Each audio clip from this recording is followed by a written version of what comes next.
नमस्कार, गुलिस्तान न्यूज देख रहे हैं आप। मैं हूं आपके साथ हर्ष भारद्वाज। शाम के 5 बज गए हैं और 5 के पंच में आपका बहुत बहुत स्वागत है, क्योंकि शाम 5 बजे जम्मू कश्मीर की खास खबरें तो हम लाते ही हैं, लेकिन पूरे भारतवर्ष का जिक्र करते हैं और जिक्र करते हैं दुनिया की खबरों का भी, क्योंकि सरहद के उस पार भी कुछ ऐसी जानकारियां होती हैं जो आपको देना बहुत जरूरी है। फिलहाल आपको करना बस इतना है कि आप इस वक्त हमारे साथ जुड़े तो हुए हैं टीवी के माध्यम से, लेकिन अपना फोन उठाइए, क्योंकि आजकल सोशल मीडिया का भी जमाना है और आप फोन उठाकर हमें इंस्टाग्राम पर फॉलो कर सकते हैं, साथ ही साथ हमें ट्विटर पर भी फॉलो कर सकते हैं। कू ऐप पर भी इस वक्त हम अवेलेबल हैं, तो आप फटाफट से गुलिस्तान न्यूज सर्च मारिए, आपको मिल जाएंगे। वहां पर खबरों से खबरदार आप हो जाइए। हालांकि फेसबुक पर भी आप हमें कोई कमेंट भी कर सकते हैं और इस प्रोग्राम से जुड़े कुछ सुझावों को भी आप दे सकते हैं। उन सुझावों पर हम गौर करेंगे और इस प्रोग्राम में और भी सुधार करने की कोशिश करेंगे। गुलिस्तान न्यूज की ऑफिशियल वेबसाइट पर भी आप जाइए, वहां पर भी आप विजिट कर सकते हैं और चलते फिरते भी आप गुलिस्तान न्यूज की खबरों को पा सकते हैं। करना इतना है कि गुलिस्तान न्यूज का ऐप आपको फटाफट से डाउनलोड करना है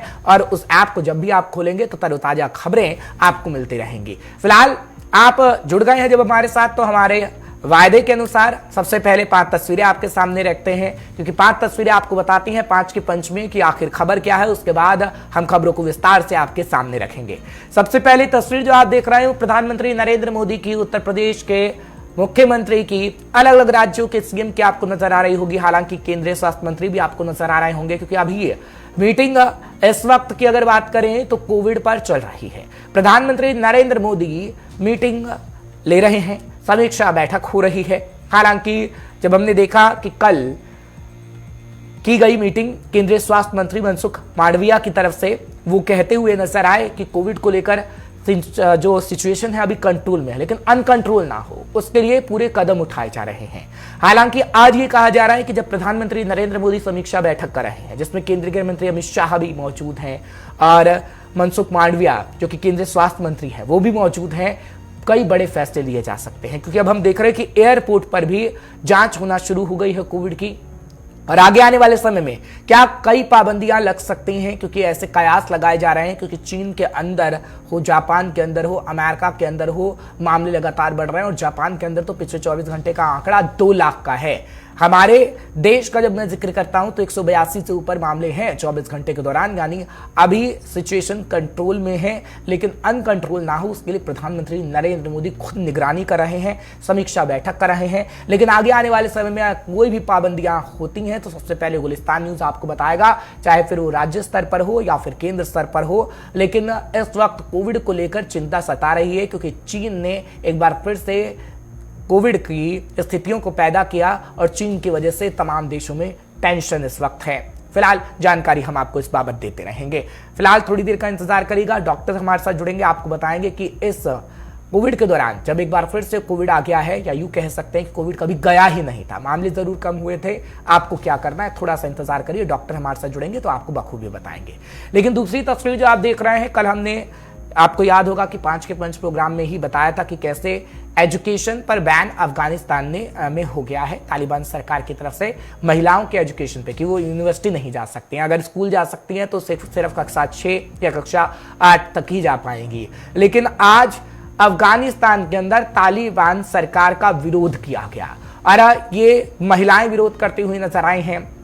हालांकि ये कहा गया है कि वहां पर फायरिंग भी हुई है जब महिलाओं का प्रदर्शन हुआ है और महिलाएं अपने हक के लिए आवाज उठा रही हैं। आपने पिछले दिनों देखा था कि कई मुस्लिम कंट्रीज में आवाज उठी थी, ईरान के अंदर चाहे हम जिक्र कर लें, या फिर अब हम देख रहे हैं कि तालिबान सरकार के खिलाफ विरोध हो रहा है, क्योंकि महिलाओं के हक को लेकर इस वक्त अंतर्राष्ट्रीय बिरादरी चुप है, लेकिन महिलाएं खुद आवाज उठा रही हैं और तालिबान के खिलाफ मोर्चा खुला हुआ है। और अभी भी जब हम आपको खबर बता रहे हैं तो वहां पर तालिबान के अंदर कई इलाकों में फायरिंग हो रही है, क्योंकि महिलाएं घरों से निकल गई हैं और अपने हकों के लिए लड़ रही हैं, कह रही हैं कि हमें स्कूल जाने दीजिए, हमें अपना हक चाहिए। फिलहाल इस वक्त की स्थिति अफगानिस्तान के अंदर यह है, क्योंकि तालिबान की सरकार वहां पर है, तालिबान की सरकार ने अफगानिस्तान पर कब्जा किया हुआ है, आप एक तरीके से कह सकते हैं। फिलहाल तीसरी तस्वीर जो आप देख रहे हैं वो सदन की तस्वीर है। हालांकि ये कहा जा रहा है कि सदन कल ही समाप्त हो जाएगा, 29 तारीख तक ये समाप्त होना था, लेकिन छुट्टियां हैं, क्रिसमस डे है और उसके अगले दिन भी ये कहा जा रहा है कि छुट्टियां हैं, इस वजह से सदन की कार्यवाही कल पूरी तरीके से पूर्णकालिक तरीके से स्थगित हो जाएगी। ऐसा होगा या नहीं ये तो कल का वक्त ही बता पाएगा, लेकिन हाँ, सदन के अंदर आज चीन पर एक बार फिर से हंगामा हुआ है। पीयूष गोयल जो कि लगातार जवाब दे रहे हैं और सरकार में बैठे मंत्री लगातार विपक्ष को जवाब दे रहे हैं। बताया जा रहा है कि राजनाथ सिंह की तरफ से सिचुएशन पर बयान दिया जा चुका है। लेफ्टिनेंट जनरल कलिता जो कि पूर्वोत्तर के कमांडर हैं, उनकी तरफ से भी बयान आ चुका है, लेकिन फिर भी विपक्ष को इस पर राजनीतिक लाभ उठाना है। ये बातें कहते हुए पीयूष गोयल आज नजर आए हैं। हालांकि आज एक बार फिर से स्थगन नोटिस पहले ही सुबह ही दिया गया था मनीष तिवारी की तरफ से, और उसके बाद हमने देखा था कि किस तरीके से हंगामा सदन के अंदर हुआ। वो तस्वीरें हमने आपको बखूबी दिखाई थी, लेकिन चर्चा का विषय आज ये पूरे दिन रहा है, इसलिए ट्रेंडिंग करते हुए तस्वीर हम आपको दिखा रहे हैं। अगली खबर आप देख रहे हैं ड्रोन की। जम्मू कश्मीर का एरिया हो, बॉर्डर एरिया हो, या फिर पंजाब का बॉर्डर एरिया हो, इस वक्त हम देखते हैं किस तरीके से बॉर्डर के उस पार से यानी पाकिस्तान से ड्रोन आते हैं। हालांकि जब फायरिंग होती है, हमारे जवान मोर्चा संभालते हैं तो उसको मार गिराते हैं ड्रोन को, और पाकिस्तान के जो मंसूबे हैं वो पूरी तरीके से उस पर पानी फेर देते हैं। लेकिन आज भी एक खबर आई आज सुबह, जब हमने देखा है कि फिरोजपुर या फिर गुरदासपुर के अंदर किस तरीके से एक्टिविटी ड्रोन की हुई और पंजाब के अंदर बॉर्डर पर बीएसएफ ने उसे मार गिराया। हालांकि पाकिस्तान की ये साजिश रही जो जानकारी मिली, और ऐसी गतिविधियां लगातार बढ़ रही हैं। लेकिन हमने देखा कि कल ही लोकसभा के अंदर केंद्रीय गृह मंत्री अमित शाह की तरफ से ड्रोन के बारे में, ड्रग्स के बारे में बताया गया कि किस तरीके से ड्रोन के माध्यम से भी ड्रग्स सप्लाई किया जा रहा है, और ड्रोन के माध्यम से किस तरीके से गतिविधियां करने की कोशिश देश के अंदर की जा रही है। लेकिन हमारी सेना पूरी तरीके से मुस्तैद है, और हमारी सेना के रहते हम देख रहे हैं कि हम सुरक्षित हैं, बॉर्डर एरिया सुरक्षित है, पूरा देश सुरक्षित है। सेना के शौर्य और पराक्रम पर कोई सवाल खड़े नहीं कर सकता है, और सेना इस वक्त पूरे मोर्चा बॉर्डर एरिया पर संभाले हुए है। अगली खबर जो आप देख रहे हैं वो है राहुल गांधी की भारत जोड़ो यात्रा की। राहुल गांधी की भारत जोड़ो यात्रा इस वक्त विवादों में इसलिए है क्योंकि हम देख रहे हैं कि केंद्रीय मंत्री जो स्वास्थ्य मंत्री हैं उनकी तरफ से लेटर लिखा जा चुका है। अब विपक्ष ये आरोप लगा रहा है कि बीजेपी की साजिश है, और बीजेपी ये कह रही है कि कोविड है और आप इस यात्रा को स्थगित कर दीजिए। हालांकि आज सदन के अंदर भी मास्क लगाए लोग नजर आए हैं, एडवाइजरी अलग अलग राज्य सरकारें जारी कर रही हैं, लेकिन ये कांग्रेस की तरफ से कहा जा रहा है कि साजिश है। कोविड देश के अंदर नहीं है, लेकिन सिर्फ भारत जोड़ो यात्रा को स्थगित करने के लिए ऐसा किया जा रहा है। खैर, आपको अपडेट इस पर कर देते हैं कि आज ये हरियाणा के नूह में पहुंची है। हरियाणा के अंदर इस वक्त चल रही है, पहले राजस्थान के अंदर थी, लेकिन अब हरियाणा के अंदर आ गई है। हरियाणा होते होते हुए दिल्ली, दिल्ली से होते होते जम्मू कश्मीर ये पहुंचेगी। लेकिन क्या ये यात्रा स्थगित होगी या नहीं होगी, गुलिस्तान न्यूज सबसे पहले आपको बताएगा अगर कोई भी ऐसी जानकारी मिलती है। फिलहाल 5 तस्वीरों के बाद वक्त हो चला है इस वक्त की बड़ी जानकारी आपको देने का, क्योंकि ये खबर मिल रही है कि कोरोना पर प्रधानमंत्री नरेंद्र मोदी की जो बैठक है उच्च स्तरीय वो अभी खत्म हुई है। इस वक्त की जानकारी आपको बड़ी दे दें, कोरोना पर प्रधानमंत्री नरेंद्र मोदी की उच्च स्तरीय बैठक हो चुकी है। बैठक में कोविड के हालात पर समीक्षा की गई है। जानकारी इस वक्त की ताजा हम आपको दे रहे हैं। केंद्रीय गृह मंत्री अमित शाह भी बैठक में मौजूद रहे हैं, और केंद्रीय स्वास्थ्य मंत्री मनसुख मांडविया भी इसमें शामिल रहे हैं। खबर इस वक्त की ताजा आपको बता रहे हैं, क्योंकि कोरोना को लेकर हालात ना बिगड़े उसके लिए राज्य सरकारें भी काम कर रही हैं। चाहे फिर अरविंद केजरीवाल की मीटिंग का सिलसिला हो, वो भी हम देख रहे हैं कि चल रहा है इस वक्त।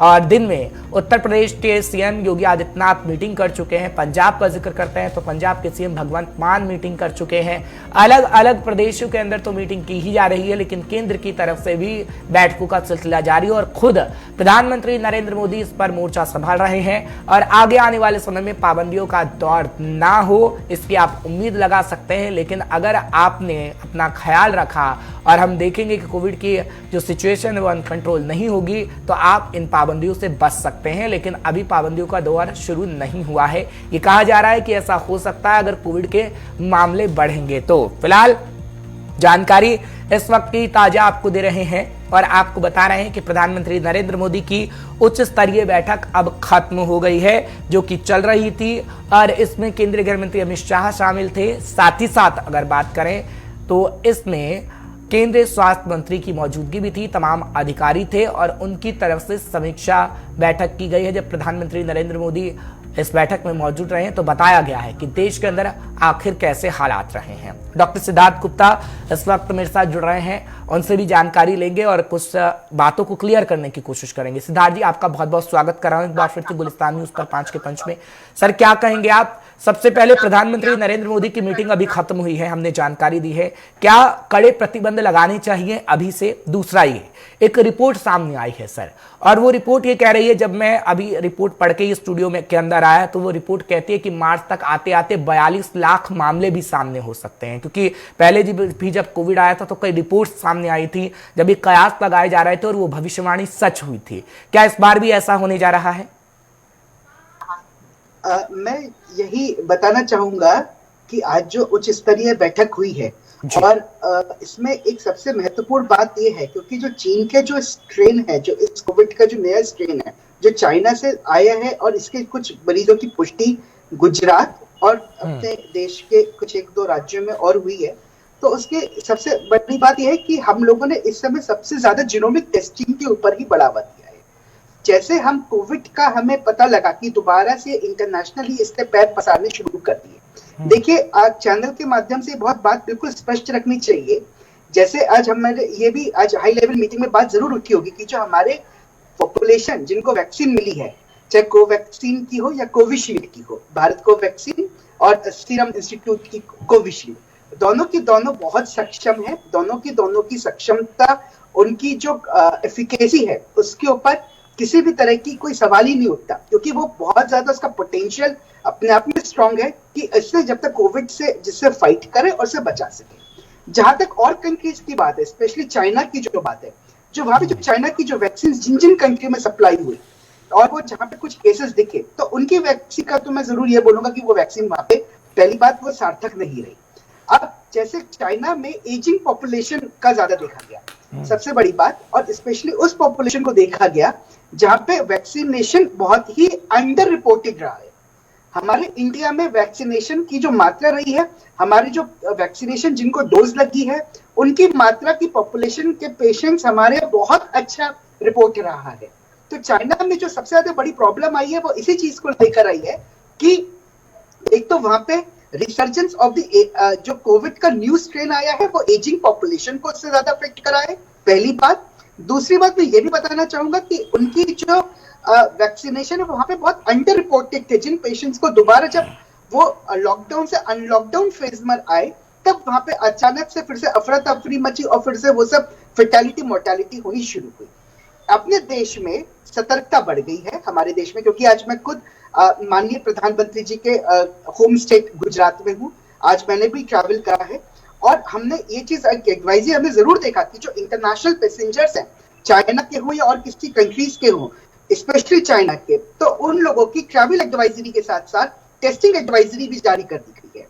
तो ये सबसे बड़ी बात है कि हमने अपने इंटरनेशनल पेशेंट्स को जो आ रहे हैं, जो इंटरनेशनल टूरिस्ट आ रहे हैं, जो इंटरनेशनल लोग आ रहे हैं, हमारे देश में आ रहे हैं, हमारी कैपिटल सिटी और देश के अलग राज्यों में जो लैंड कर रहे हैं, तो उनको जीनोमिक टेस्टिंग के ऊपर बढ़ावा हमने दे दिया है। उनकी रैपिड सीक्वेंस टेस्टिंग होनी बहुत जरूरी है।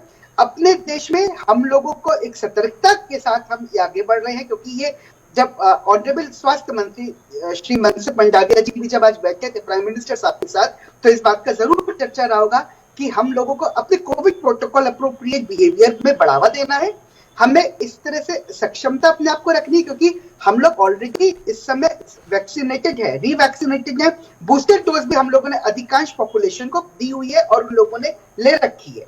तो इसी चीज को देते हुए बस कोविड प्रोटोकॉल बिहेवियर का थोड़ा फॉलो करेंगे तो आई एम श्योर इस वाली वेव को भी हम बहुत जल्दी से ओवरकम कर सकते हैं। ठीक है सिद्धार्थ जी, लेकिन चीन से जो वेरिएंट आया है जिसका जिक्र हो रहा है BF.7 का, वो क्या बहुत घातक है? क्योंकि अभी 4 मामले हैं। इससे पहले हमने देखा था कि मनसुख मांडविया की तरफ से जानकारी भी लोकसभा के अंदर दी गई थी कि पहला मामला सितंबर के अंदर आया था, गुजरात से ये मामला सामने आया था, लेकिन अब हम देख रहे हैं कि दिसंबर का वक्त है। क्या इसके फैलने की दर जो होती है वो सबसे ज्यादा है कि बड़ी तेजी से फैलेगा या फिर कम है? कैसा ये वेरिएंट है?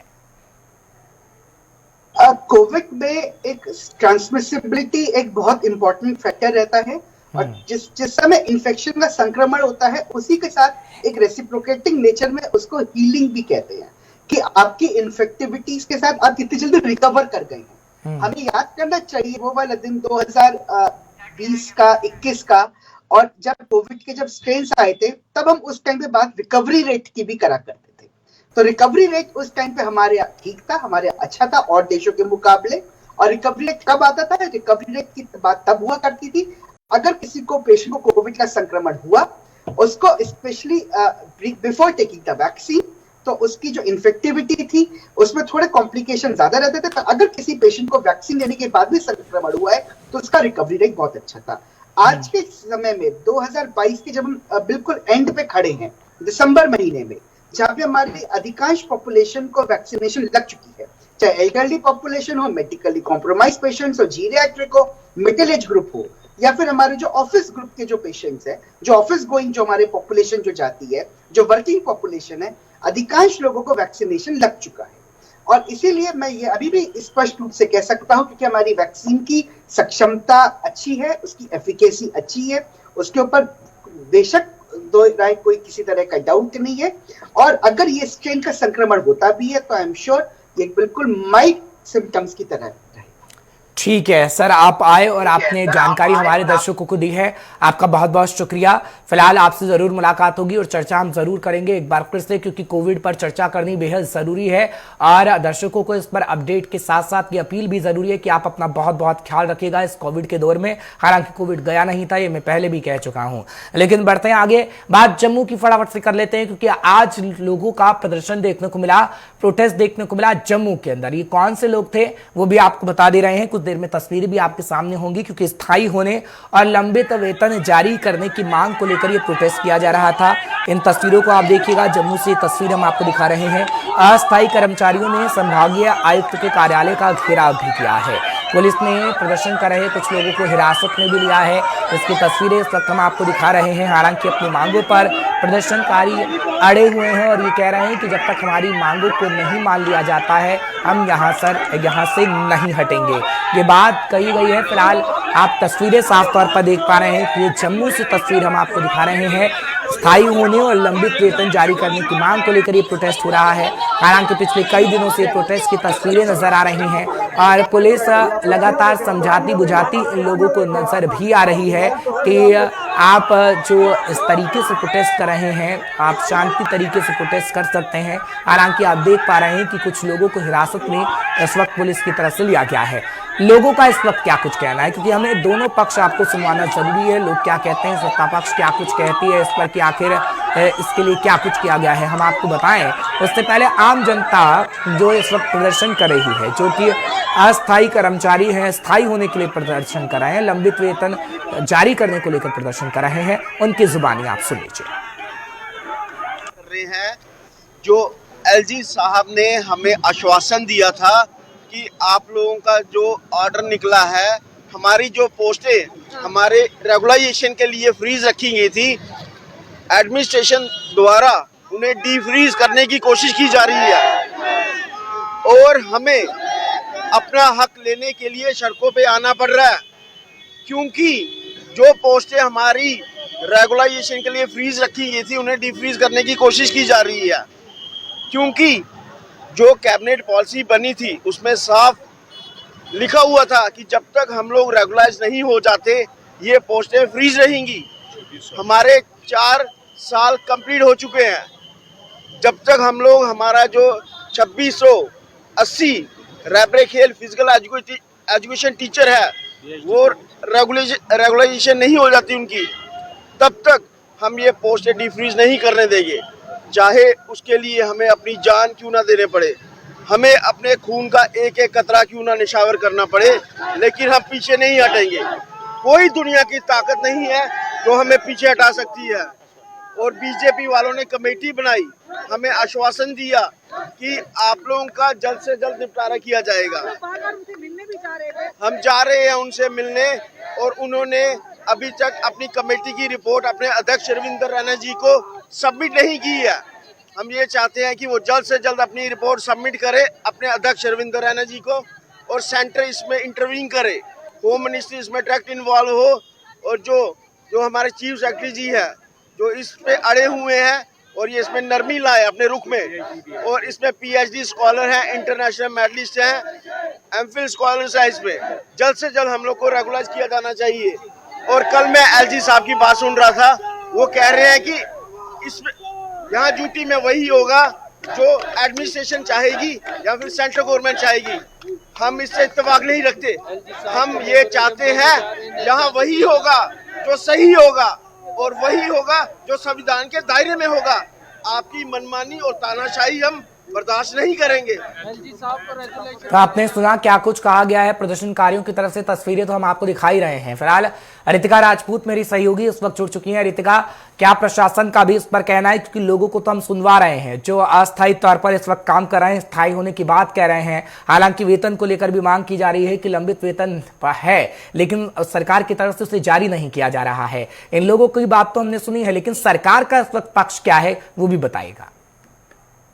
जी बिल्कुल, आपको बता देना चाहते हैं कि आज का जो प्रदर्शन हुआ ये रैबरे खेल के तमाम टीचर्स थे जिन्होंने अपना प्रदर्शन एमए स्टेडियम जम्मू से शुरू किया और राजभवन की तरफ सीधा अपना प्रदर्शन लेके जाते हुए नजर आए। प्रोटेस्ट जो है, एक बड़ा हुजूम जो है, रैबरे खेल टीचर्स इस प्रदर्शन का हिस्सा बने थे। और आपको बता देना चाहते हैं कि इनकी मांगी है कि इनकी जो पोस्ट है, क्योंकि इनके कार्यकाल का जो समय पहले जो 7 साल था उसमें से 4 साल इनके कंप्लीट हुए, और इनका कहना था कि जब से बाकी के नौकरी करने वाले तमाम लोगों को 5 साल होने के बाद स्थायी कर दिया जाता है, इन्हें भी 5 साल के बाद स्थायी कर लिया जाए। परंतु अब सिर्फ 4 साल कंप्लीट हुए, 5 साल पूरे होने को है, उससे पहले ही इनकी तमाम पोस्ट को डिफ्रीज किया जाता है, जिसके चलते विरोध प्रदर्शन इनका सड़कों पे देखने को मिला। और वहीं पे प्रशासन की तरफ से क्या जवाब आया है? कल ही LG मनोहर सिन्हा से तमाम मीडिया पर्सन की तरफ से एम्प्लॉय से जुड़े सवाल किए गए थे कि जम्मू में जितने भी एम्प्लॉय इस टाइम पर प्रोटेस्ट कर रहे हैं, चाहे वो रैबरे खेल के हो, रैबरे जंगलाती हो,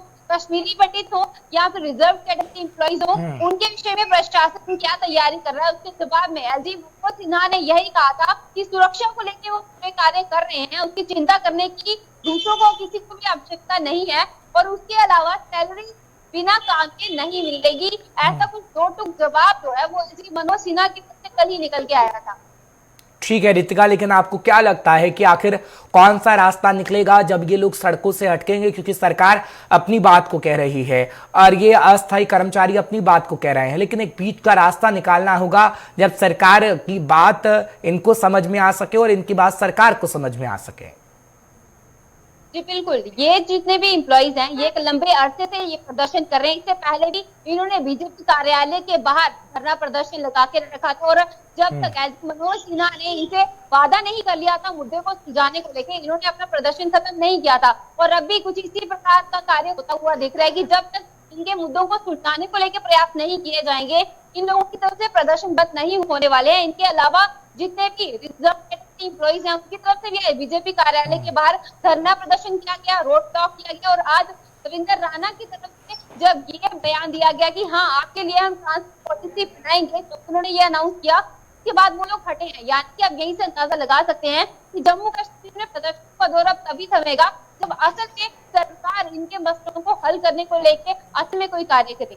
चलिए ठीक है, तो उम्मीद है कि सरकार अपनी बातों को समझा पाती है इन लोगों को या नहीं, या फिर ये लोग सरकार की बातों को समझते हैं या नहीं, या ये अपनी बात को सरकार तक सही समय पर सही तरीके से पहुंचाने में कामयाब रहते हैं या नहीं। आप जरूर हम तक जानकारी पहुंचाइएगा। बहुत बहुत शुक्रिया तमाम जानकारी पहुंचाने के लिए, दर्शकों को अपडेट रखने के लिए। लेकिन आपको फटाफट से वेदर रिपोर्ट भी देते हैं, क्योंकि कश्मीर घाटी के अंदर इस वक्त चिले कलां का दौर जारी है और इस दौरान ठंड से घाटी कांप रही है। यानी कश्मीर घाटी इस वक्त कांप रही है क्योंकि कड़ाके की ठंड है, लोग इस वक्त परेशानी में हैं। हालांकि डल समेत अन्य स्रोत जमते हुए नजर आ रहे हैं। लद्दाख में कड़ाके की ठंड हो रही है और देश में सबसे ठंडा द्रास रहा है। आपको जानकारी मौसम वैज्ञानिकों की तरफ से भी दे रहे हैं कि मौसम वैज्ञानिकों की तरफ से कहा गया है कि देश में सबसे ठंडा द्रास का इलाका रहा है। लोगों को हालांकि थोड़ी परेशानी का सामना जरूर करना पड़ रहा है, क्योंकि कश्मीर घाटी के अंदर हम देख रहे हैं कि किस तरीके से अलाव का सहारा लिया जा रहा है, कांगड़ी का सहारा लिया जा रहा है, और इस बेकाबू ठंड से बचने की कोशिश आम जनता कर रही है, क्योंकि कड़ाके की ठंड है। लेकिन लद्दाख का जिक्र करते हैं तो मोहम्मद इशाक मेरे साथ जुड़ रहे हैं। और कश्मीर घाटी से इरफान फाजिल मेरे साथ जुड़ेंगे, उनसे भी जानकारी लेंगे। लेकिन सबसे पहले इशाक का रुख करते हैं। इस वक्त सहयोगी मेरे साथ जुड़े हुए हैं। इशाक, क्या जानकारी आप देंगे, क्योंकि लद्दाख में ये कहा जा रहा है कि कड़ाके की ठंड पड़ रही है, लेकिन जो द्रास है वो देश का सबसे ठंडा इलाका मौसम वैज्ञानिक कह रहे हैं। क्या वाकई ऐसा है? आप ग्राउंड जीरो से हमें लगातार रिपोर्टिंग कर रहे हैं।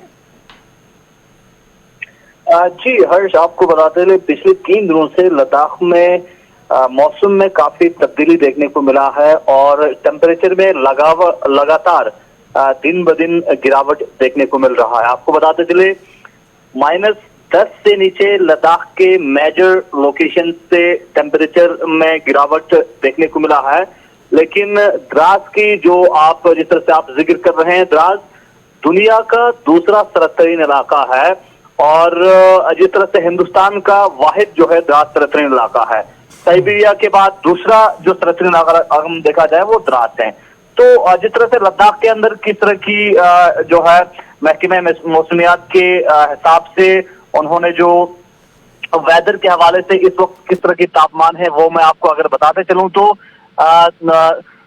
पदुम ज़ंस्कार जहां पे -20.4 डिग्री सेल्सियस इस वक्त का तापमान है और द्रास में -19.8 है, न्योमा में -18 और टंगते में -15 और उसके अलावा करगिल में -11 और लेह में -11 डिग्री सेल्सियस देखने को मिल रहा है। तो इससे आप अंदाजा लगा सकते हैं कि लद्दाख में इस वक्त ठंड में कितना इजाफा हुआ है और टेम्परेचर कितना नीचे जो है वो गिर चुकी है। और दूसरी जानब जब ठंड में इजाफा होता है तो जो फ्रीज हमारे जितने भी जो खासकर अगर हम पानी की बात करें या रोजमर्रा जिंदगी में यूज करने के लिए सामान की बात करें, वो सारी चीजें इस वक्त जो है अब आहिस्ता आहिस्ता जमने लगी है और उस वजह से कहीं न कहीं लोगों को दिक्कतों का सामना करना पड़ रहा है। लेकिन लोग इस तरह के ठंड के बारे में लोगों को पहले से ही आगाह होते हैं, लोगों को जानकारी होता है, तो इस वजह से लोगों ने अपना इंतजाम भी किया है। लेकिन दूसरी जानिब